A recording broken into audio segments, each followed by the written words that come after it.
Assalamualaikum warahmatullahi wabarakatuh. Ya, apa kabar anak-anak hari ini? Berjumpa lagi dengan Bu Meta dalam pembelajaran tema 2, yaitu tentang selalu berhemat energi, subtema 3, manfaat atau energi alternatif muatan IPS. Ya, sebelum kita belajar, marilah sama-sama kita membaca basmalah. Bismillahirrahmanirrahim. Ya, dalam pembelajaran hari ini yang kita bahas yaitu yang pertama tentang pengertian dan pemanfaatan sumber daya alam. Yang kedua, jenis sumber daya alam. Yang ketiga, kekayaan sumber daya alam. Dan yang keempat tentang sumber daya alam dari bahan pangan. Oke. Nah, apa sih yang dinamakan sumber daya alam itu? Sumber daya alam adalah segala sesuatu yang berasal dari alam dan digunakan untuk memenuhi kebutuhan manusia. Ibu ulangi, sumber daya alam adalah segala sesuatu yang berasal dari alam dan digunakan untuk memenuhi kebutuhan manusia. Nah, oke. Indonesia kaya akan sumber daya alam. Yang pertama yaitu mulai dari tumbuhan, hewan dan barang tambang, panas bumi, angin dan cahaya matahari. Berdasarkan keberadaannya, sumber daya alam dibagi menjadi 3 jenis. Yang pertama, sumber daya alam kekal. Contohnya, air, cahaya matahari, dan angin. Kenapa disebut kekal? Karena setiap hari sumber daya alam tersebut tidak habis walaupun digunakan secara terus-menerus. Walaupun tidak habis, kita sebagai manusia, sebagai konsumen ya, harus menjaga dengan baik gitu ya. Contohnya, ketika kita selesai menggunakan air atau menggunakan keran selesai mandi, jadi kewajiban kita adalah kerannya dimatikan gitu ya. Yang kedua, sumber daya alam yang dapat diperbaharui. Yang ketiga, sumber daya alam yang tidak dapat diperbarui. Nah, oke. Sumber daya alam yang dapat diperbarui kita lihat. Artinya, walaupun sumber daya tersebut digunakan berkali-kali dan dipulihkan jika habis, jadi dapat dipulihkan kembali. Contohnya, tumbuhan, hewan, dan tanah. Mengapa tanah bisa dipulihkan kembali? Dengan cara apa sih? Nah, hewan dan tumbuhan dapat dipulihkan dengan cara berkembang biak. Artinya apa? Jadi proses perkembangbiakan ya, kalau berkembang biak itu artinya bertambah banyak gitu ya. Jadi punya anak, begitu ya, melalui proses perkawinan. Nah, sedangkan tanah dapat dipulihkan dengan cara dipupuk dan diolah sehingga menghasilkan kesuburan tanah. Selanjutnya, sumber daya alam yang tidak dapat diperbarui. Kita lihat, artinya sumber daya alam jika habis setelah digunakan oleh manusia tidak akan tersedia lagi gitu ya.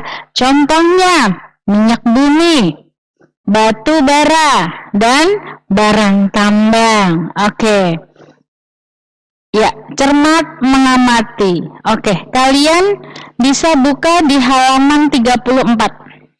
Nah, semua melihat di situ ada peta ya nak ya.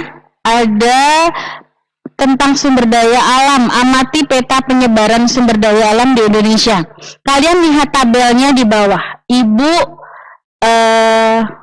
kalian menyimak ya apa yang ibu sampaikan. Oke, di situ ada kelompokkan sumber daya alam pada peta berdasarkan jenisnya. Kalian lihat ya.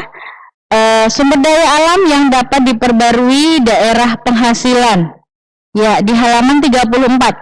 Kalian simak. Nomor 1, Karet, ya, yang sumber daya alam yang dapat diperbarui ya. Karet, daerah penghasil Banyu Asin, Riau. Kopi, Flores, Toraja. Tembakau, Temanggung, Minahasa. Beras, Cianjur, Jawa Barat dan Jawa Timur. Kopra, Donggala. Ya, sudah. Bawahnya, kolom yang berikutnya. Sumber daya alam yang tidak dapat diperbarui. Minyak dan gas bumi. Daerah penghasil Indragiri Hilir. Intan, Martapura. Emas, Tembagapura. Batu bara, Ombilin. Nikel, Sorowako dan Pomala. Nah, itu adalah peta penyebaran sumber daya alam di Indonesia. Nah, selanjutnya kita lihat kekayaan sumber daya alam. Kekayaan sumber daya alam itu banyak dimanfaatkan bangsa Indonesia. Antaranya hutan. Nah, hutan merupakan salah satu terbesar ya, kekayaan hutan ini terbesar di dunia selain Brazil. Jadi Brazil terus Indonesia. Nah, berdasarkan catatan Badan Pusat Statistik tahun 2015, luas kawasan hutan di Indonesia mencapai 124.023.000 hektar. Wah, luas banget ya. Selanjutnya adalah minyak bumi. Nah, minyak bumi ini dikenal sebagai emas hitam. Merupakan cairan kental, coklat, gelap, atau kehijauan yang mudah terbakar dan terdapat pada lapisan teratas dari beberapa area di kerak bumi. Jadi minyak bumi ini dimanfaatkan sebagai sumber energi kendaraan bermotor dan mesin pabrik. Yang ketiga, batu bara. Batu bara merupakan bahan bakar fosil yang terbentuk dari tumbuhan yang mati dan tertimbun selama jutaan tahun. Nah, kemarin sudah kita belajar ya Nak ya tentang batu bara. Contohnya untuk apa saja manfaat batu bara itu? Untuk bahan bakar kereta api, bahan bakar kompor briket, dan pembangkit listrik tenaga gas gitu ya, dan bisa dijadikan sebagai energi alternatif. Betul.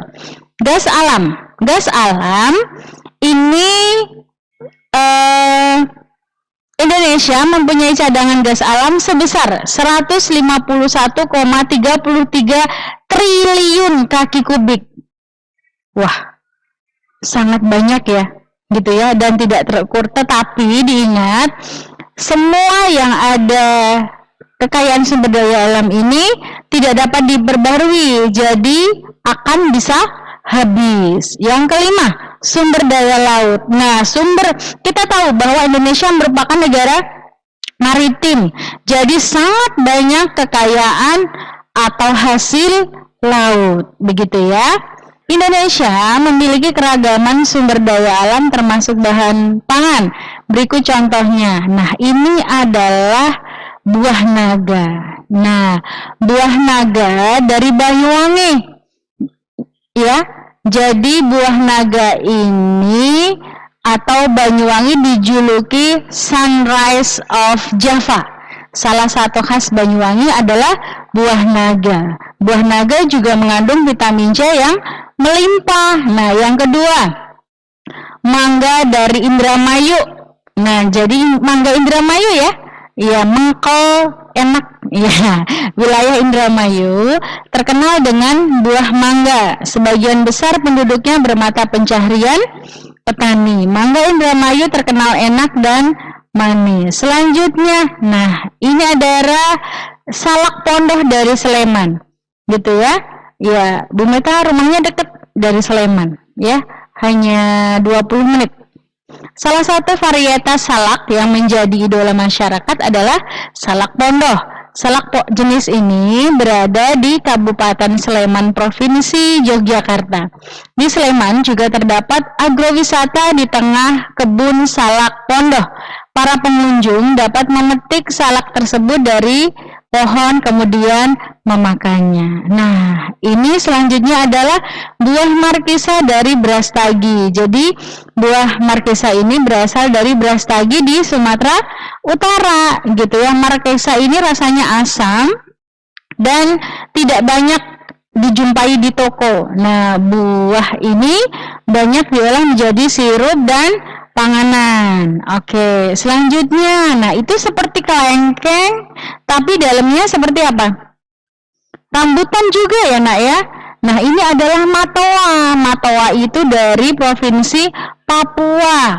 Nah buah ini mirip dengan buah kelengkeng, tapi bentuknya atau bentuk isinya mirip dengan isi buah rambutan, gitu ya.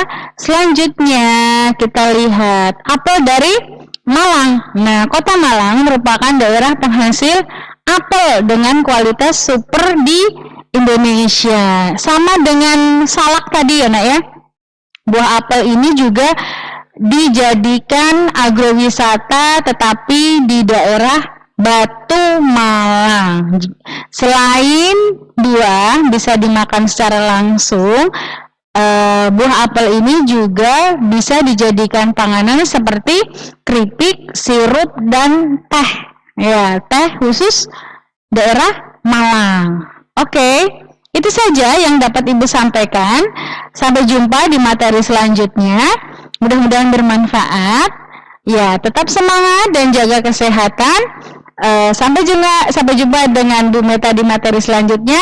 Assalamualaikum warahmatullahi wabarakatuh. Dadah.